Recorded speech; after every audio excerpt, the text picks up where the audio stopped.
Okay, so welcome to tonight's class about Planetarium software. We're going to do a quick demonstration of two commercial titles tonight, SkySafari and Starry Night. They happen to be produced by the same company. They didn't start out being made by the same company, but they are now. The company is Simulation Curriculum out of Canada. They have been making software for years and years. The SkySafari title was purchased by Simulation just a couple of years ago. So they're both category leaders. We're going to start off with the Starry Night title. And I think Dave will be presenting it on Windows. Mm-hmm. Next week, we'll have another class, and I will advertise it tomorrow. We will do two free titles. We'll do Stellarium, and we'll do Carte du Ciel, and wrap up the planetarium software scene as it stands these days. So with that, Dave, you want to give us a quick demo of Starry Night? Sure, I can do that. Phyllis had asked if anybody had been using Starry Night, and I volunteered. I am relatively new on Starry Night. I've been using it for about 6 months, but it is very user-friendly, and can definitely kind of talk people through a little bit of a quick demo with it. The first thing I'm going to do here is to share my screen. And I figured what I would do is sort of talk about in terms of like how I approach it if I'm going to be approaching it for the night. So if you all can see it, somebody give me a thumbs up that I've got it onto the screen. Excellent. You, when you first, if you were to get this program, the first thing you have to do is you'll be putting in your location. You'll be putting in your time, and it really does guide you through that, and so that it can then sort of base it on where you are. I also have a particular favorite view from my house. Thankfully, it's a southern view, so it allows me to just set that as my default. So each time that I open it up, that's the view that I'm going to get. So it's literally going to show me my southern view. And tonight, it actually is now, I'll show you up on the top. It's going to have today's date. It's got our time. I've got it set for, it had me put in my longitude and latitude. And as we look up, you can see the stars there. And it's Orion, which is one of my favorites, is one of the first things that shows up. You can adjust labels on it so that it will actually, as you're beginning to look, you can see the names of them. You can also go ahead and set it up so you can have your constellations. And I'm sorry, I'm going faster. My wife said I had to slow down. You hit an options button up top. I hit constellations as one of my selections. It then presses the options that are available. And I'm going to tell it to do stick figures, just because I like the old stick figures. And then if you come back to the screen, now you'll see that you've got your stick figures for the various constellations. And one of our tasks for this couple of months is going to be a challenge to people generate images. And I think we've been talking about the M42, the Orion Nebulae is the choice. And there's a very easy way to find that. You have a little box here on the right-hand side that is a search box. And I'll literally just put in M42. And I've got to get the pictures out of the way. You click on the button, a little checkbox, and then when you double click,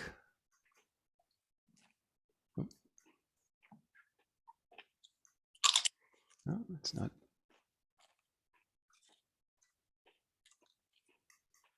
Oh, there we go.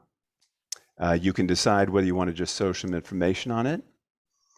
And so the first thing I'll do is, if it's one I want to explore for that evening, I'll get some general information about it. It tells you things like literally very specific information about things like its catalog number, its other names it goes by, tells you about apparent magnitude, which is literally sort of the brightness of it in the sky, so you can get an idea about, you know, how well you're going to be able to see it. It tells us when it rose that day, when the transit is going to be, and that means that it's the highest point in the sky, and then it's going to tell you when it sets. The next section is a thing called description, and it literally gives you some information. This is a true planetarium software that then goes through, it talks about the nebula itself, but it also, in each of these little description characters, they will tell you some things about how visible it is, how easy it is to find, how you can get to it as you're kind of moving around. The next one down tells you about position in the sky. So it literally, you can say, okay, it's got an altitude of 46 degrees. That's fairly high up in the sky. Altitudes go from 0 would be your horizon point and 90 degrees up above. So 46 lets me know, good, that's going to be something that's going to be pretty right there and easy for me to see. You've got the right ascension and declination on it, which are, for those who are new, those are different parts of the celestial grid that let you know where the object is found in our viewpoints. And then you can click on other data, and I think, yeah, they don't have any others on that one. If you care to, if you hit the More screen or the More button, you can have it magnify. So it's going to zoom forward and magnify where the object is. I have it set on a fairly rapid pace to get to my magnification, but it can go slower, so you can also kind of watch it as you're moving forward and then see what you're going to be looking at as you're trying to observe that evening. You can get closer to it by a little magnification button down in the left-hand side. So if you just punch it a few times and the plus sign, it's actually going to bring it in closer to you. The similar information that we had before, you can get to also by the little eye right here. So if you just want to sort of review, see some of that again, you can go ahead and do that for yourself. But I'm only starting with the M42 because that's the one that we're thinking about doing over the next couple of months.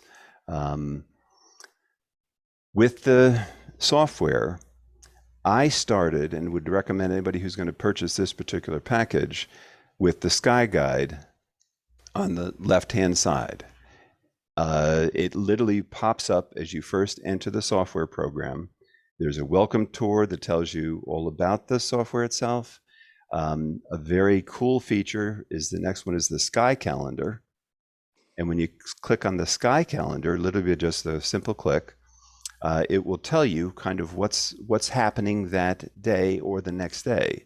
So for example, tomorrow, Mercury in the morning is going to be its greatest western elongation, so a period of time where it's going to be some of the easiest to see. It's still pretty close to the horizon, so it's going to be tough, but it actually will talk to you about Mercury, what it's going to be like, when it's going to rise. It tells you it's a poor apparition for the mid-northern latitude, which is us, because it's so close to the horizon. But you'll just get a lot of information about the object that they're going to be recommending that you view that night. If we go, let's say, to tomorrow night, it's going to say, okay, it's the full snow moon, and then you just would click on it, and it gives you a whole bunch of information about it. It tells you some of the things that are going to be easiest to find in terms of different craters or seas. So it's just a real nice summary and very quick way to be able to get some ideas about it. There's one that I'm looking forward to a little bit towards the end of the month, where they're going to be doing, there's a little bit of a planetary alignment in the morning, pre-dawn, where you're going to have Mars, you can have Venus, you can have Mercury. They're all kind of sitting together, and that's going to be on the 27th. And it simply tells you some information about it, describes to you again the viewing, what it's going to be like. And if you care to, so that's February the 27th, 2022, pre-dawn. So I'm going to click up on here on the date. Right now it's on the 15th, and I'm just pressing the arrow key to the 22nd. I am then going to put in the time. It's going to be AM, and we're going to back that up. It says something around 6:30 or so. So I'm going to back that up a little bit right now.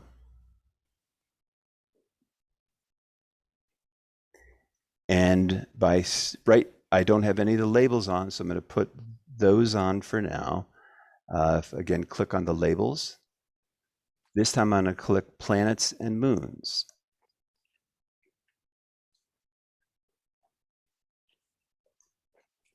Labels. Yes. Your date is set to February 22nd. Oh, thank you. Yeah. Well, that would explain why it looked different than it did this morning. So Yeah. all right, there's the 27th. Thank you very much for that. So the 27th, and we're going to go about 6 a.m. and you literally just click on each one of the areas that you want to move it to. If you hold your cursor over it, or it should be showing the labels, and I don't know why they're not showing up at this moment in time. I think you have it on a star. Oh, yes, I think that is correct. Oh, we're still magnified in from the other view. Thank you.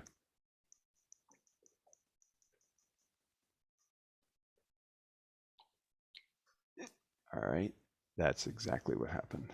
All right, so we're going to hide all labels to start with. I'm going to get back to my, and in this case, what I'm doing is I'm holding the mouse button and simply dragging the screen until we get to more of an eastern view. Well, when all else fails, I've done this a dozen times, you hit the home key again. And it's going to get you started back because I had too many things going on at once. So let me come back to the 27th. You also can get rid of the sky view by toggling that. And we're going to come back to the AM. And we got to go a little bit earlier. And now for labels and planets and moons. And there we go. Okay, so that's the morning of the 27th at 6:14 a.m. and all in the very tight area of the sky. And the southeast here, by the way, is just the exposure at the horizon. I'm going to be able to see Venus, Mars, the moon, Mercury if you have a very good horizon. Pluto's, unless you have an amazing telescope, I cannot see it with my small one, but some scopes can. If you want any additional information about any of the objects you're looking at, you just place the cursor over it. And the first thing it does is it'll tell you the name of the object, Venus. It's a planet, apparent magnitude minus 4.56. As you get to know magnitudes, you'll know that's excellent for viewing. It's going to be very easy to see in the sky. Tells you the constellation it's in. It tells you the, again, right ascension and the declination points. Also tells you how far it is for you. So for example, that morning, distance from observer, I'm going to be 0.51, which is about half of an astronomical unit, which is half the distance to the sun. So I know about, it's pretty far away. You then can just right click on it and show info. And the same way it did with us for the M42, first of all, give some general information about it's a planet, the magnitude, radius, so the size of the planet, when it sets, rises, then goes on to a description, and it gives again a nice description of it. It tells you a little bit about sometimes the viewing of it in terms of how easy it is, position in the sky. And here's some very important information as you get used to your sky and seeing things. Its altitude is 20 degrees, so it's going to be a little tougher. It's going to be a little closer to the horizon, but you're still going to have you know, because it's so bright, and if you've got a little bit of a horizon view, it's going to be pretty easy to see. Elongation, as you get to know more about it, will tell you how west it is of the sun. So with 44.5 degrees, I know that's a pretty good elongation. So if we want to know more about it, that's again where we can, so if we want to get a little bit of close-up view of Venus, we can go ahead and click on that. And now it's going to zoom in. I'm going to X out of this to get out of the way.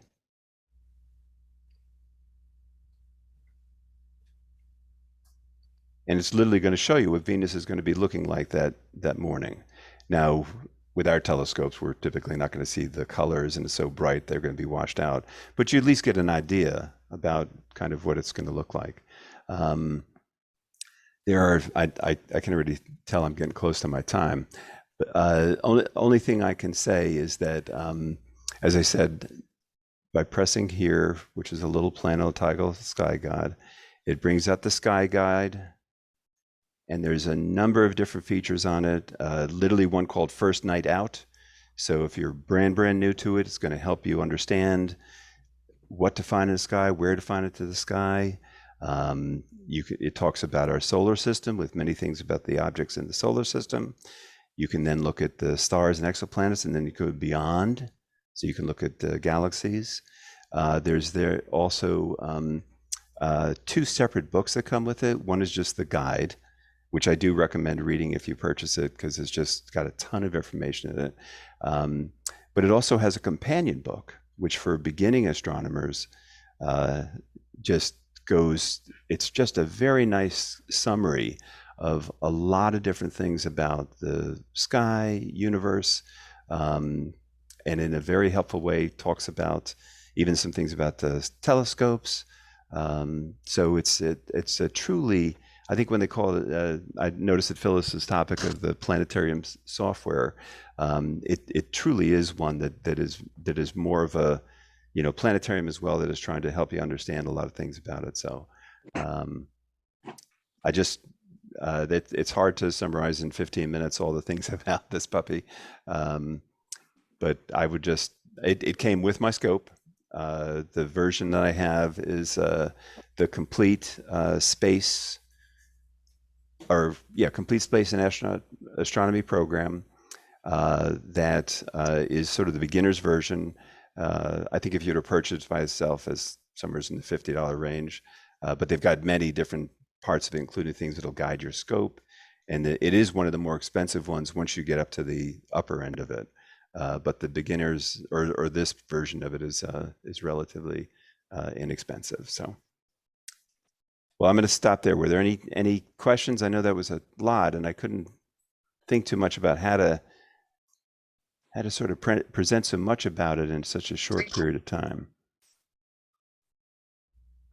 Can you define the horizon, like for your area? Yes, you can. If you talk, there's something called a local horizon, where you can put in how many degrees above the horizon you can typically see.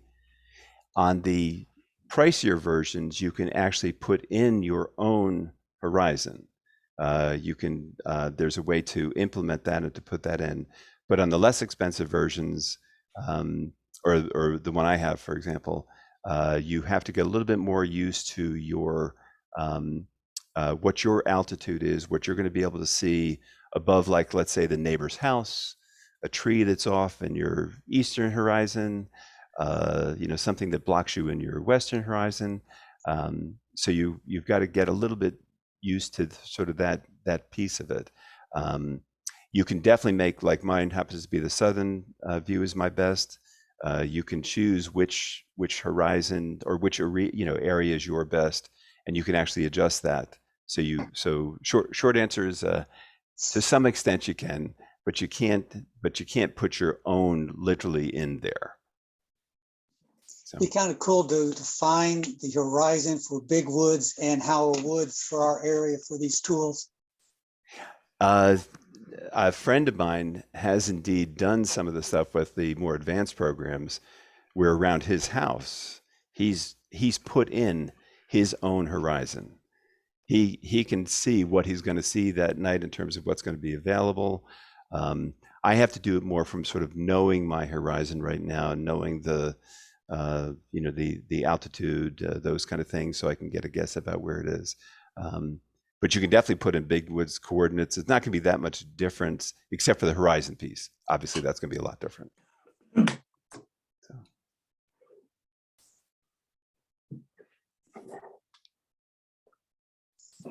Any other questions? I'll ask one more. Is there a scripting language so you could fly around if you wanted to? Yeah, you can tell it to what's called go there.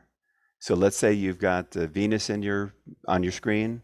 One of the options is to go there, and it will literally act as if it's taking you off in a spaceship, fly you out to Venus. You can then observe things from Venus. So you can be there sitting there. I've done it just for grins and giggles, gone to the moon and looked back from some of the seas or whatever, back from the landing site of the Apollo at Earth, just for the heck of it. I was used to be a big favorite of mine as a kid. So, but yes, you can definitely do some of that for yourself. If that's what you meant, Rob, you can definitely take those little voyages and journeys.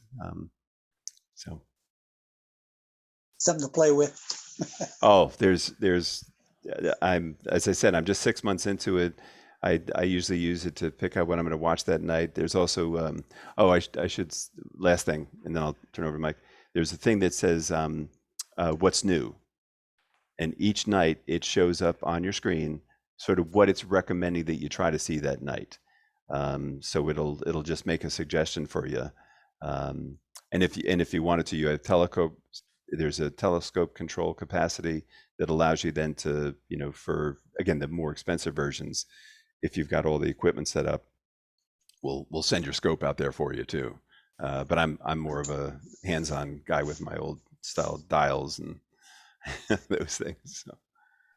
But it's been great. I've used star charts for a very long time, and this is sort of like, Phyllis, I don't know if this is a good way to think of it, but I think of it as an electronic star chart that just helps guide me around finding things I want to find. And more. Yeah, and a ton more. Yes. Yeah. The Starry Night suite of products, they make many different levels, from a basic level all the way to professional, telescope control, and etc. But they seem to be targeting the educational market. So, for example, my daughter took astronomy at NC State 10 years ago. And one of the items that you had to get for the class, along with the textbook, was a copy of Starry Night. And so I know that they are in the education market. So there's a lot of external information that comes along with the product. It's not just pretty pictures. It's like that information pane you showed a while ago. Yes. A lot of that is arithmetic, and some of it is more of encyclopedic. So that, I think the Starry Night is particularly strong in that area.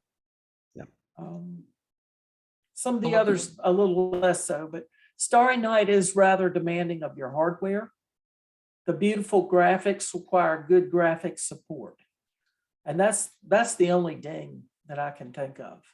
Mm-hmm. You need to be sure of that part of the requirements before you buy it. This is a wonderful product. Any more questions before we move on to SkySafari? Okay. Thank you, Dave. That was wonderful. You taught me some things I didn't know about Starry Night. Oh, good. So thank you. You're welcome. Mike is going to demonstrate the SkySafari software on his iPad. Yes. SkySafari, it runs on the iPad, the iPhone. It runs on Mac OS, I believe. Yep. And Android. and it runs on Android. I've got it on my Android phone, I believe, and I've got it on an iPad. So it's everywhere and does everything, right, Mike? Yes, but not on Windows, and No, not on Windows. not on Unless Windows. you do the Android version on BlueStacks.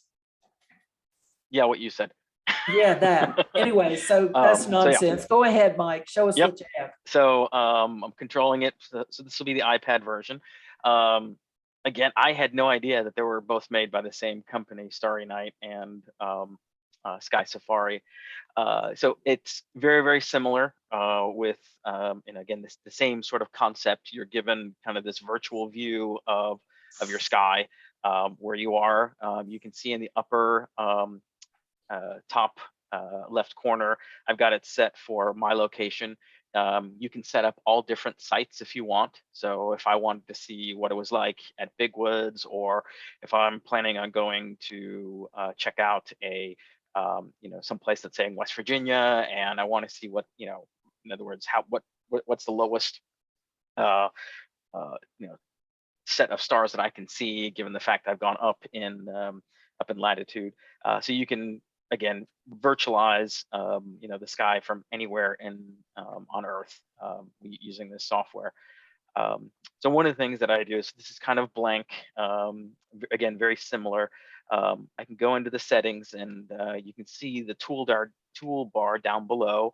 I can actually hide that by pressing a button. Kind of hides it a little bit, and I can show it again if I want to. I'm going to go into my settings, and I want to, in this case, I want to show my horizons. I want to see the traditional lines. I want to mark the boundaries, and I also want to kind of show the names. And you can play around with all sorts of options here. So now I can kind of see the sky kind of marked up a little bit if I wanted to view it that way. Another thing that I find really, really, really helpful is I have set up all my equipment in this particular view. So I can then just kind of click the observe button. I can say, well, what do I want to display? And I have a whole series of different options that I can select.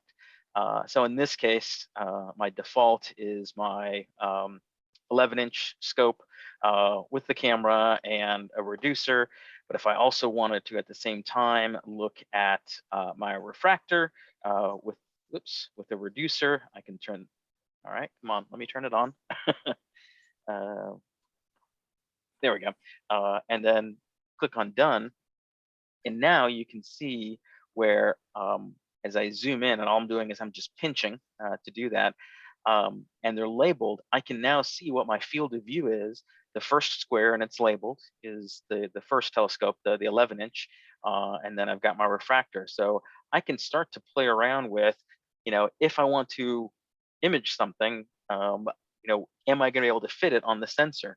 I can even then, if I really kind of want to change the view and say, oh, well, what if I tilt it? I can go down very bottom and change the field rotation and just kind of spin that around and see, yeah, hey, am I going to be able to get that all into that particular view? You can do the exact same thing if you wanted to, instead of using a camera. Apologize for that. I can go ahead and set up for a particular eyepiece and scope combination. So there it shows me, am I going to be able to get all those galaxies in that one field of view, so to speak. So that's a really, really interesting tool that I like, and it helps me kind of plan out my observations. Exactly what do I want to, image from an EAA standpoint, or if I'm observing, what's going to be kind of the right field of view I need to start with for update.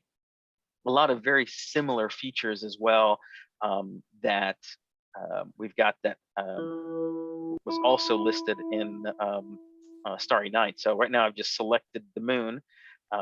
So once you've selected that, if you click down on the selection icon, you can see that pops up. I can center the object, and again, the touch screen have to do all that. I can look and pull information about it. So it tells me, again, all sorts of information we talked about. We'll get some pictures if need be. I like using a lot of this information, especially if I'm doing outreach and someone asks me specific information about an object. So for example, if I just went over here to, let's go to the Orion Nebula. Come on, there we go. And it makes cool sounds. Come on. Selection, object info. All right, that's just a star. All right, and I can actually, I'm maybe going to look for, if I want to, I can click search, type in a partial name, and search, and then it gives me that information. I can show a picture of, hey, this is what it looks like through the Hubble telescope. Now look through my my land-based telescope and see the difference.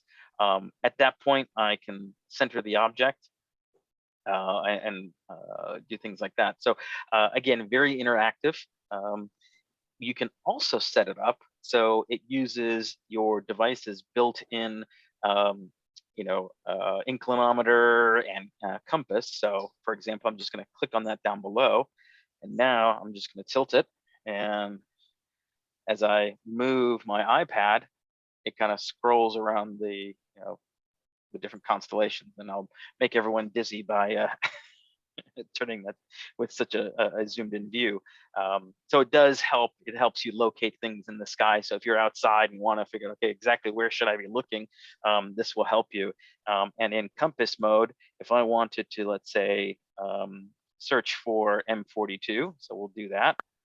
I'll search, and because I have it in compass mode, I can click on locate, and hopefully you can see the little white arrow blinking telling me where to move it. I can just kind of continue to tilt the, again, kind of hard for me doing it from my chair here, but it'll tell you exactly how far to tilt it and help you find the object in the sky. So it's something that's useful in the field, and you can go from there. Also similar to what we were talking about earlier, I just clicked on the moon, I can hit selection, and I can orbit the object. So very similar to Starry Night, we can go and fly to the object, and now I can just kind of, with my finger, drag around the orbit of the particular object. Works great on planets, things like that. Not so much around other nebula. You can't go spinning around the nebula and see what it looks like from other sides. So, but again, works nice on the planets.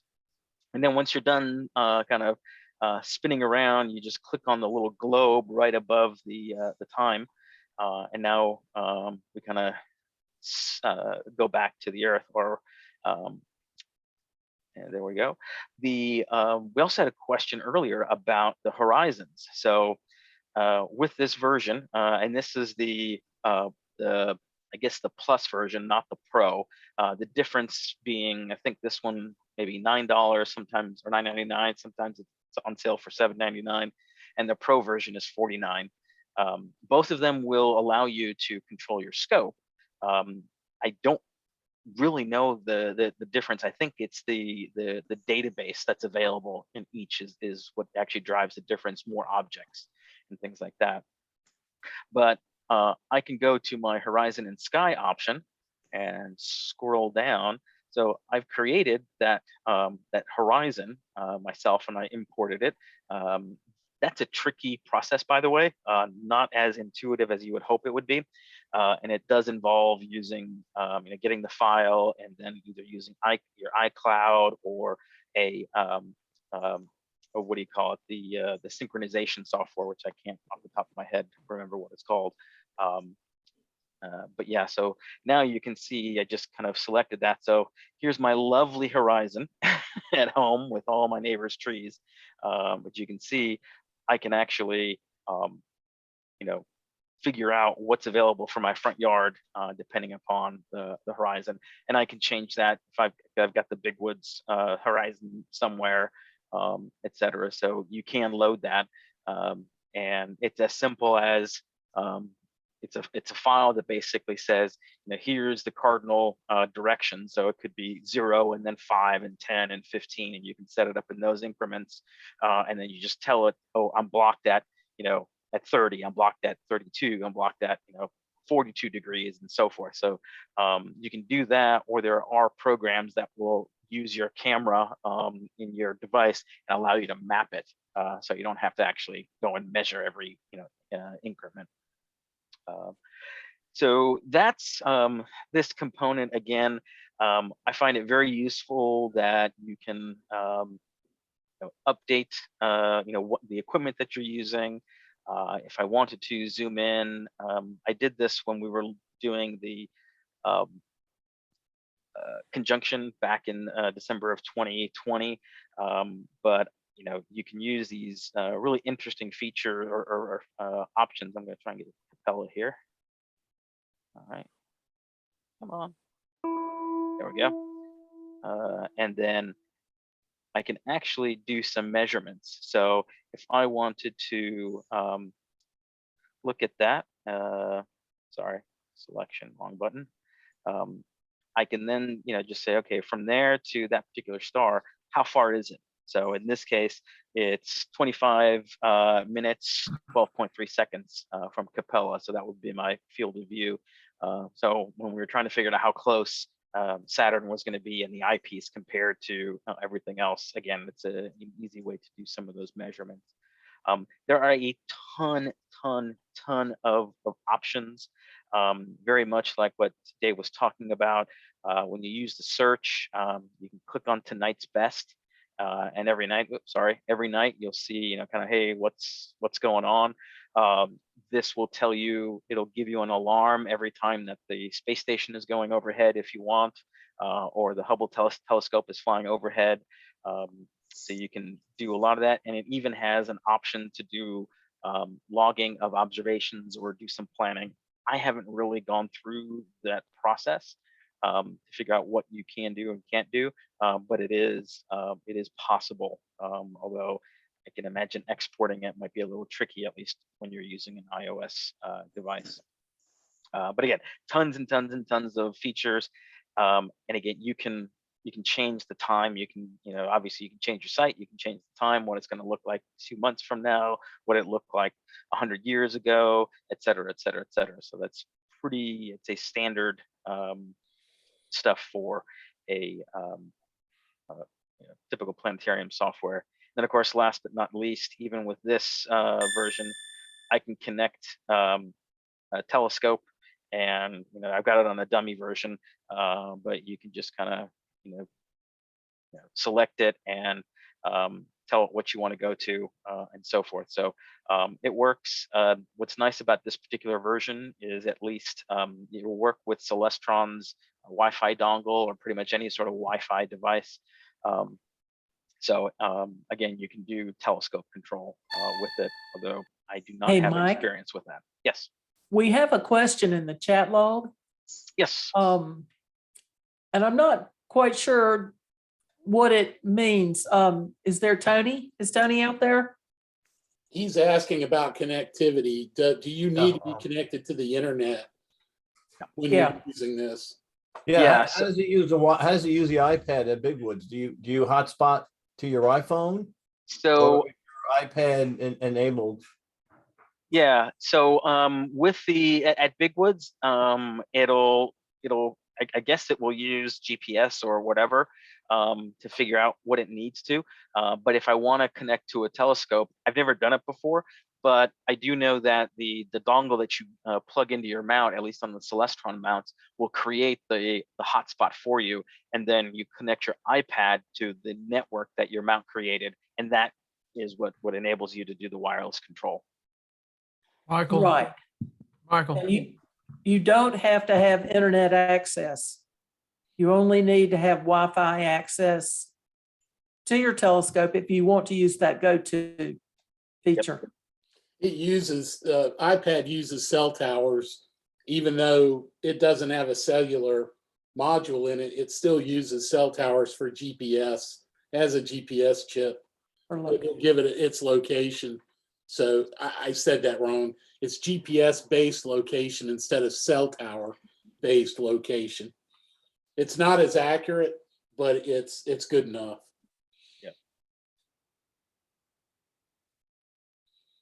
Sorry, was there Okay, another question? Yeah, Jim, didn't you have a question? Oh, yeah, am I picking up? Yeah, okay. This is the dongle I use, or one of them. And if you have like this is a Send Scan, and you order this little dongle for about $50, and it simply plugs into the bottom of the controller.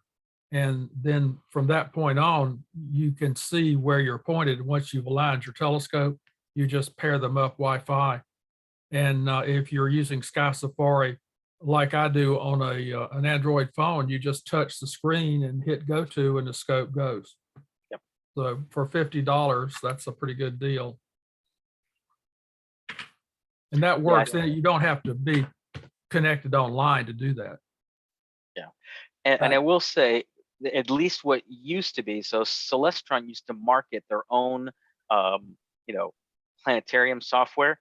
It was just rebranded SkySafari. There's no difference. It just had the Celestron logo on it. And it came, you could use the Wi-Fi adapter that again, had Celestron on it. You could create your own. You can buy an aftermarket one. So yeah, lots of different options. Hey, Mike, what's the difference in the Pro version? Do you know? I don't know off the top of my head what I remember. So don't quote me. What I remember was it just had a much deeper database of objects. Oh, okay. So now they don't sell the free version anymore. At least I couldn't find one. The free version used to be about the same library size as the Pro or at least the Plus version. It didn't have telescope control. But now I think this Plus version is now the bottom rung at $7.99 or $9.99. But it just doesn't have I don't believe it has as many objects as does the Pro or the full version. You have to buy That said, for each device, like you have to buy for your iPad and for your computer. I don't have a Mac, so I don't know. Okay. But I do know that I bought it once, and it's available on both my iPad and my iPhone. Okay, but that's iOS, so I'm wondering if Mac OS is you probably have to purchase it separately. Yeah. Well, 7 is what you're showing, and it's not available yet for Mac and Android. Okay. And I do know that when you upgrade between versions, there's a cost. So just because you bought 6 doesn't give you 7. So they'll Same give you thing patch with the- releases, but the major releases you have to buy. Yep. And Mike, that is just a one-time charge, not a. That's incredible. Yeah, just a one-time charge on, again, for under $10. I think it's a pretty good piece of software. I just like how mobile it is. So again, I can be anywhere. I can be, I could be at a star party, getting ready to plan my night out and help do that. I could also be doing an outreach event and use that. So I do find it fits many needs. I do wish they made a Windows version though. Hey, Mike, can you set the light pollution level for the evening? Yep. So that's what the Bortle value, is that what I've heard about? yes. So you can do I'd have to remember exactly where to do that. But absolutely. So you can set that. You can set exactly. So I can show horizon glow. I can turn off daylight. So in other words, it always looks night. You can basically change everything. That is just about every single option. And it gets confusing, especially when you click something wrong and then you go try and undo it. But yeah, I don't know exactly where to do that. So I can, so in other words, if I wanted to, have be able to see more stars, I can actually change the magnitude limit. Deep sky objects, exactly how, what do I want to see? So again, you can, if I wanted to show dark nebula as well. So again, you can kind of be very particular on what you want to see. And even the grid. So if we wanted to show, let's say we had earlier, we talked about the the different grids. I can go ahead and set it up and figure out, oh, okay, well, I know such and such an object is above 30 degrees. So yeah, you can pretty much customize this however you want. The thing again that's remarkable to me is just in terms of for the Starry Night one, all of the features and stuff that you're describing are available, but they are not available until you like bump up a couple packages, and at a much greater price than you were describing for these. Oh, by the way, Mike and I have no fiduciary connection to either of these companies or whatever, but I did read an interesting thing at the end of one of the books, though. They said basically the best one you will have is the one that you use. And so if you just get one that you feel comfortable with, you get to know it. There's incredible features on, I think, most of them. I have a good friend that uses the some of the ones that are going to be presented next week, and including like with the Stellarium, those kind of things, and some of those are open market. And again, it's whichever one you end up feeling comfortable with and can just that you end up using. I thought that was great advice on their part. I couldn't And then agree they more. also have a night mode, which I'm staring at the also what's showing through the Zoom meeting, and it doesn't look that good. It's very clear on the iPad screen. Yeah, they do and as you can see, I can really see the parallels in the systems, because again, they call it night vision or whatever on the the one I have, where you can just click that in, and that way you can bring it outside, and it's not going to destroy your night vision as much by having that. So. And do you remember you talked about what was available on February 16th? It's the exact. I mean, they're using the exact same calendar of events between the two systems. So yeah, a ton of similarities between the two. Yeah. Gee, I wonder how that happened. Mhm. Yeah. Let's see, somebody asks, somebody said that there are a lot of tutorials for SkySafari on YouTube, and that it's even bigger than YouTube. I think SkySafari is so widely used because it works on mobile devices that any forum you go to, you'll see it mentioned. These tutorials on YouTube, if you Google around with a specific question on SkySafari, you'll probably find it. Yep. With Starry Night, it too has got a wide following, but it just isn't quite like SkySafari. Yeah. What I end up finding is that I use the Starry Night for when I'm sitting at my desk. Yeah. And I really want to, study and read and those kind of things. But when I actually go out in the field, I've got my iOS, on my Apple iPhone here, and I use like Skyview or some other kind of program that then will help me actually locate the things that I know I want to see that night up in the sky. So I do find that, as you said, Mike, is a really good point, that the not having the mobile feature part is just more problematic, because then, as I said, I'd have to have the second thing.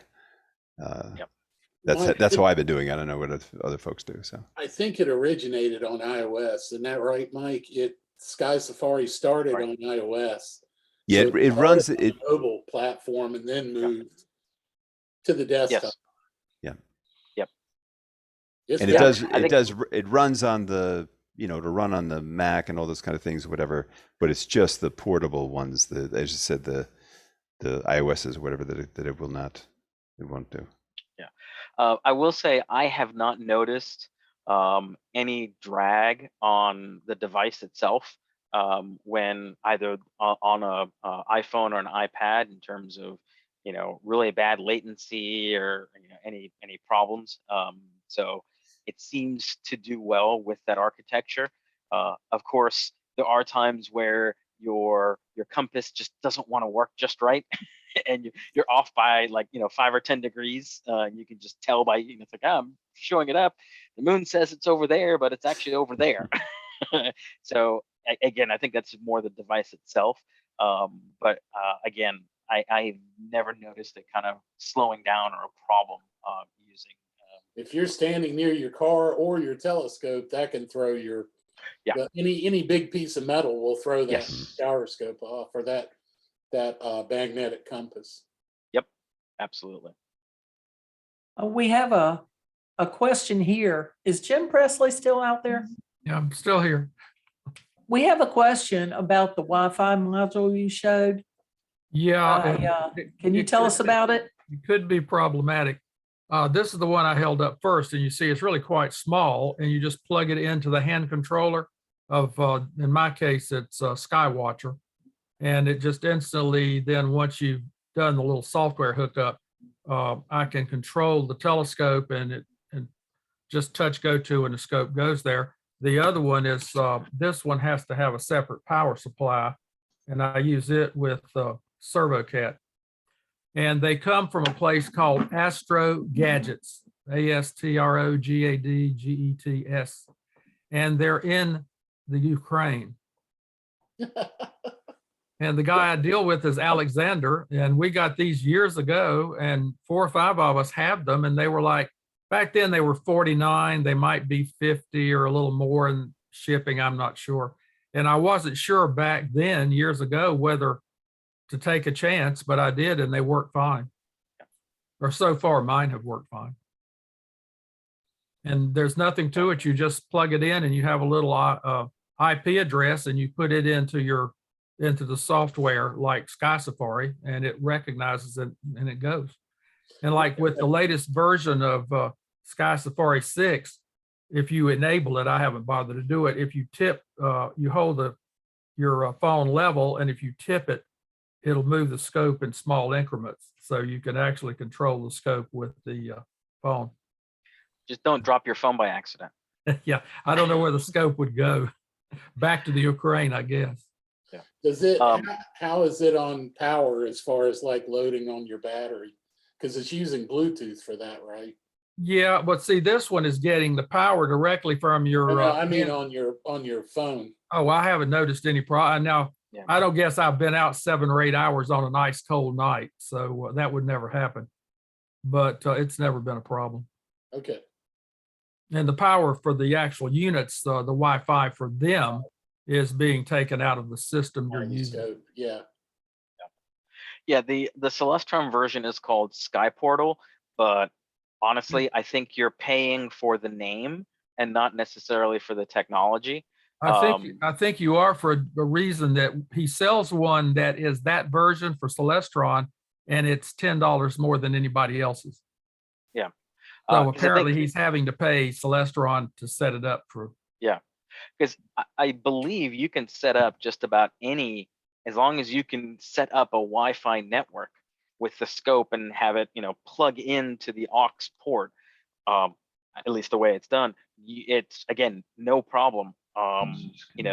Connecting. So you don't need, it's not proprietary. The only thing I would definitely say is whatever you're going to do, make sure you have the option to select the different channels that you're working on. And because that's one thing that I think people notice, especially when you get a lot of observers that are using wireless devices, you got a lot of noise you got to compete with. So sometimes you got to change the channel just to make sure there isn't any bleed through, or you don't get Well, you could be on the same channel. We spent one night at Big Woods. I would move my my object over to the center of the field, and then it would move back over here. And this went on all night. And I got home and looked on our listserv, and some new member who I'd never met was down at the other end of the line. And I would move my scope, and we were both on the default channel, and he would move it back, and then I would move it back. So we learned that we needed to pick a separate channel for each operator. Yeah. Always something. Hard to do in a big star party. So Yes, it is. a caveat. Are there any more questions? Yeah, it seems that the device from Ukraine is currently $80. Well, that might have happened to this probably in the last couple of weeks, depending on which one. They also sell complete. Order it in a hurry. They have, yeah, you better hurry. They have encoders, you know, the whole system, so you can take a scope and put encoders and cabling. And I haven't tried that. That looked a little more complicated. Yeah, I don't. Yeah, if you don't order by tomorrow, They're liable to blow the warehouse up. Yeah. All bets are off. Yeah. I hope not. Alexander's done right by several of us, so I hope they're okay. Are there any other questions or comments? I really appreciate Dave and Mike sharing the two titles we heard about tonight. They're great titles. Feel free to ask other questions online with the Groups IO page. Those titles are used by several people in the club, I think. Certainly SkySafari is. And next week, we'll do this again, and we'll use the free titles next week. We'll do Stellarium. I think that demo will be on Windows. And then we'll do CartUCL, which will be on Windows. Although both of those products will run on other operating systems. Mac OS, I think. Yes. Linux. Both of those. I have them both. Yeah. And so they are open source and far less restrictive. Stellarium's my favorite. Yeah, a lot of people are using that one. At any rate, if there's no more questions, I guess we can cancel out of this thing. And Just a big thank you, Phyllis, for putting this together. Great topic. I know a little bit of a lot of these planetarium programs, but not a lot about any single one.